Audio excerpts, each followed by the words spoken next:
বৰপেটা ৰোডত বুজন পৰিমাণৰ ড্ৰাগছৰ সৈতে আটক এজন দুৰ্ধৰ্ষ ড্ৰাগছ সৰবৰাহকাৰী।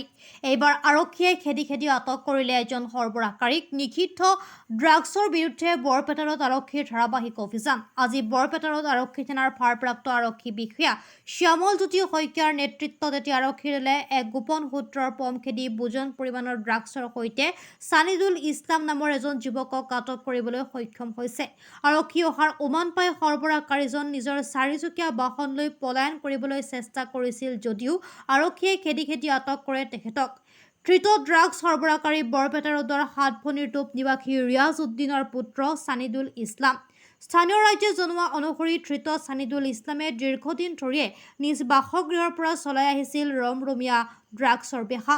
উক্ত অভিযানত 10 গ্ৰাম ড্ৰাগছৰ উপৰিও AS-15K 4102 নম্বৰৰ এখন চাৰিচকীয়া বাহন, 57টা প্লাষ্টিকৰ খালী কণ্টেইনাৰ, এটা মোবাইল ফোন, নগদ প্ৰায় 25,000 টকা জব্দ কৰিবলৈ সক্ষম হয় আৰক্ষীৰ দলটোৱে।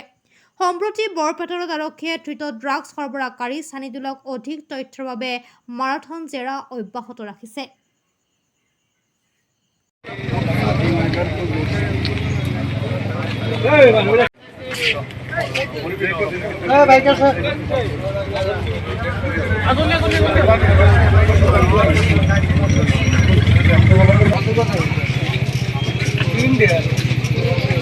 ড্ৰাগছ মাফিয়া হয়, তাৰ মানে ৰাস্তা দিয়ে চাৰি চাকা লৈ ইয়ন লৈ যাই আছে।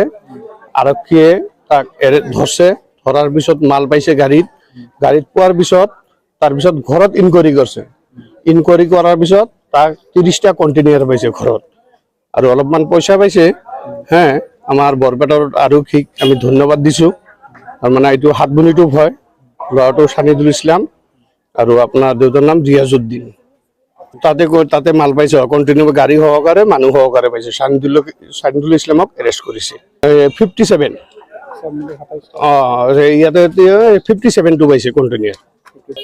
আমি ধন্যবাদ দিছো আৰক্ষীক। তাৰ মানে ড্ৰাগছ মুক্ত কৰিব লাগে আমাৰ অসমত। মই সেইকাৰণে বৰপেটাৰ আৰক্ষীক অফিচাৰক মই ধন্যবাদ জ্ঞাপন কৰিছো আমাৰ ৰাইজৰ তৰফৰ পৰা। ইছলাম নামৰ ল'ৰাটো ড্ৰাগছ লৈ ধৰা পৰিছে। ই আগৰ পৰা কৰি আছে। প্ৰথমতে ই পিলপিলি চলাইছিল, পিলপিলি 400-500 মান হাজিৰা কৰিছিল, সেইটো পইচা দি নহয়। তাৰপিছত সি ভাবিল যে আমি ড্ৰাগছৰ কাম কৰি ধনী হৈ যাম।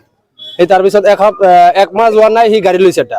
আমি গাঁৱৰ মানুহ কৈ আছো যে ই গাড়ী কৰিব লাগে, শুনা পাইছো যে ড্ৰাগছ বিক্ৰী কৰি আছে। অলৰেডি আজি শুনা পালো যে ই ড্ৰাগছ লৈ ৰঙা হাতত ধৰা পৰি গৈছে। ইয়াক এতিয়া আৰক্ষীৰ ওচৰত এটাই অনুৰোধ, যাতে ইয়াক 10 বছৰ নহলে 15 বছৰ কমচে কম সাজা দিব লাগে। আৰু নেক্সট আমাৰ গাঁৱত আৰু কেইটামান মানুহ আছে এনে বিক্ৰী কৰে। আমি আৰক্ষীক অনুৰোধ কৰো যাতে এইবিলাকক খতম কৰি দিয়ে। আমি অলৰেডি এটা একশ্যন লৈছো। আমি ক্লাবৰ পৰা কলবাঙ্গা স্পৰ্টছ ক্লাব এণ্ড লাইব্ৰেৰীৰ পৰা এটা একশ্যন লৈছো। আমি ড্ৰাগছৰ বিষয়ে আমি এটা সজাগতা সভা কৰিছো, আমি যাতে ড্ৰাগছটো গোটেইখিনি নিষ্পাপ কৰি দিব লাগে। আৰু যাতে মানুহ আছে আৰু বাকী মানুহ আছে আৰু বহুত মানুহ আছে, মই নাম নকম মই, কিন্তু এইটো আমি আৰক্ষীৰ ওচৰত যাম, যাই নেক্সট যিবিলাক বিক্ৰী কৰি আছে তাৰ নাম আমি অলৰেডি দিয়াম। এই প্ৰসংগ যে এইটো হল সমাজ বিৰোধী কাম। এনেকুৱা কাম ABCD আৰম্ভ কৰি জেডলৈকে যোনেই নকৰক এইবিলাকক কি ধৰিব লাগে আৰু সমাজৰ পৰা এইবোৰ নিৰ্মূল কৰিব লাগে, যাতে এইবোৰ খাই কি হৈ আছে, ইয়ং জেনাৰেশ্যন কি ল'ৰা কি ছোৱালী বেয়াৰ ফালে ঢাল খাইছে। যাতে ল'ৰা ছোৱালীবিলাকৰ জীৱন যাতে সুৰক্ষিত হয়, এই অখাদ্য খাই অকালতে যাতে মৃত্যু নহয়, আমি এই বিষয়ে আমি সজাগ হ'ব লাগিব। ছানিদুল ইছলাম নেকি? ছানিদুল ইছলাম, ঘৰ সাতভনী টোপ। আজি হঠাৎ মই মানে চাইখিনি খুবেই দুখিত হৈছো যে এই ল'ৰা এইবিলাক কাম কৰি আছে। এনেকুৱা আৰু যদি কোনোবাই কৰি আছে তদন্ত কৰি ধৰিব লাগে।